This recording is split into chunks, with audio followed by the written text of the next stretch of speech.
இறைவனுக்கு இதயமுண்டு, அந்த இதயத்தில் இரக்கமுண்டு. இறைவனுக்கு இதயமுண்டு, அந்த இதயத்தில் இரக்கமுண்டு. எங்கும் நிறைந்திடும் இறைவன் இருப்பதனால் எங்கள் அனைவருக்கும் மகிழ்ச்சியுண்டு. எங்கும் நிறைந்திடும் இறைவன் இருப்பதனால் எங்கள் அனைவருக்கும் மகிழ்ச்சியுண்டு.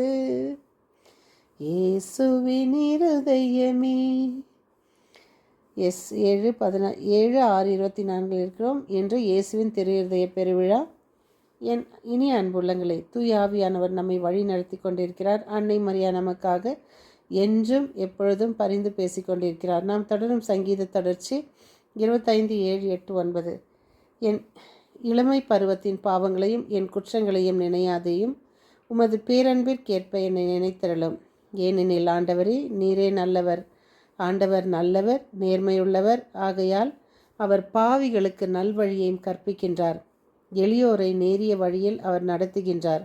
எளியோருக்கு அவர் தமது வழியை கற்பிக்கின்றார். நீதிமொழிகள் 12:11-14-15.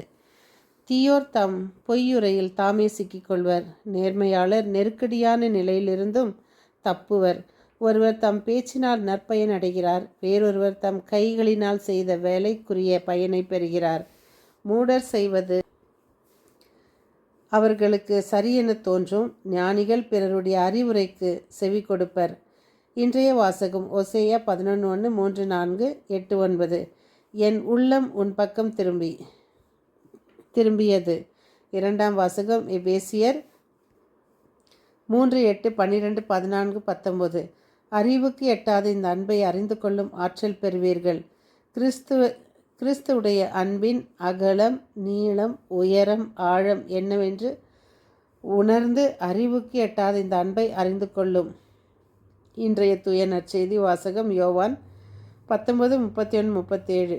இயேசுவின் விழாவை ஈட்டியால் குத்தினர். உடனே இரத்தமும் தண்ணீரும் வடிந்தது. அதற்கு அவரே சாட்சி. பாருங்கள், இயேசுவின் திரு இருதயம்னா நிறைய பேர் என்கிட்ட கேள்வி கேட்டது உண்டு. இயேசு உண்மையாகவே அப்படி இருதயத்தை கையில் பிடிச்சிருந்தாரா? இதெல்லாம் நம்மளுடைய இமேஜினேஷன். கடவுள் தூய்மை உள்ளவர், இரக்கம் உள்ளவர் என்றதுக்காக அந்த பிக்சருங்க அப்படி போடுறாங்கோ. ஆனால் அவர் உண்மையாக அவருடைய இதயம் அந்த மாதிரி தூய்மை இருக்கிறதுனால மனுஷன் அதை வரைஞ்சி நம்மளுக்கு எடுத்து காமிக்கிறாங்க. ஏன்னா நிறைய பேருக்கு உருவம் இருந்தால் தான் நம்புவாங்க, பொருள் இருந்தால் தான் நம்புவாங்க, அதில் ஒரு வடிவம் இருந்தால் தான் நம்புவாங்க. அன்புக்கே எத்தனையோ பரிசுகள், எத்தனையோ அடையாளங்கள், எத்தனையோ சின்னங்கள். ஸோ ஆனால் இயேசுவின் அன்புக்கு அந்த அடையாளத்துக்கு ஈக்குவல் அவருடைய இதயம். இரக்கத்தின் இறைவன். பாருங்கள், அவர் வாழும்போது எத்தனையோ நன்மைகள் செய்தார். நன்மைகள் செய்யும்போது அவர் ஒரு நொடியில் அவர் காட்டி கொடுத்து அந்த இடத்துல அவர் நோவில் மனசு அவன் காட்டி கொடுத்துவன் தான் வந்தான்.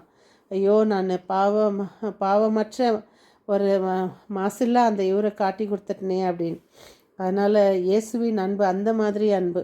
அவர் அப்பவும் அவனை மன்னிக்கத்தான் முயற்சி செஞ்சார். அவன் தான் அந்த மன்னிப்புக்கு திரும்பி வரல, பேதுருவை போல திரும்பி வரல. அதனால் நாம் இயேசுவின் விழாவை ஈட்டியால் தண்ணீரும் ரத்தமும் வந்தது காரணம் அவருடைய அன்பு. அறிவுக்கு எட்டாத அவருடைய அன்பின் அகலம், நீளம், உயரம், ஆழம் என்னவென்று நம்ம தினம் தினம் அவருடைய வார்த்தைகளை நாம் ருசிக்கும்போது, அவர்களுடைய வார்த்தைகளை நாம் படிக்கும்போது நமக்கு இந்த அன்பு தெரியும். இப்போது ஒருத்தர் நான் அன்பு செய்கிறேன்னு சொன்னால் உலக பிரகாரமான அன்புக்கு இப்போ நான் அன்பு செஞ்சால் அவங்க என்னை திரும்பி அன்பு செய்வாங்க. நான் அவங்களுக்கு எதனா பரிசு பொருள் கொடுத்தா அவங்க எனக்கு திருப்பி கொடுப்பாங்க. ஆனால் இறைவனின் அன்போ அப்படி ஒரு நாளும் கிடையாது. அவர் என்னன்றார், எல்லாமே பழுதற்ற, நொந்து போன, கெட்டு போன, பாவியா, எத்தனையோ பிறரால் புறக்கணிக்கப்பட்ட, உங்களை எல்லாரும் ஒதுக்குறாங்களா, வா என்கிட்ட. உனக்கு பாரமா, வா என்கிட்ட. சுமையா, வா என்கிட்ட. இன்னும் எந்த மாதிரி இதயத்தினா வச்சுன்னு, ஆனால் வா என்கிட்ட. ஆனால் என்னுடைய இதயம் தூய்மையானது, என்றுமே அது உங்களுக்காகத்தான்ற அந்த ஒரு எடுத்துக்காட்டு இயேசுவின் திருஹிருதய பெருவிழாவை கொண்டாடுகிற நாம் ஒருவரை ஒருவர் அன்பு செய்வோம், மன்னிப்போம், இயேசுவின் இரக்கத்தை பெறுவோம். இரக்கத்தின் இறைவன் நமக்கு இரக்கத்தை காட்ட காத்து கொண்டிருக்கிறார். தினம் நாம் ஜெபிக்கிறோம், ஆண்டவரே இரக்கமாயிரும் இரக்கமாயிரும்.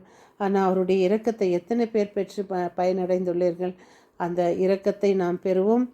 நாம் ஒருவரை ஒருவர் மன்னித்து வாழும்போது இரக்கம் நமக்கு தானாகவே கிடைக்கும். அதனால் இயேசுவின் இந்த பெருவிழாவில் நாமும் இயேசுவோடு இணைந்து நாம் அன்போடு வாழ முயற்சி செய்வோம். மீண்டும் சந்திக்கும் வரை உங்கள் அன்பு தோழி.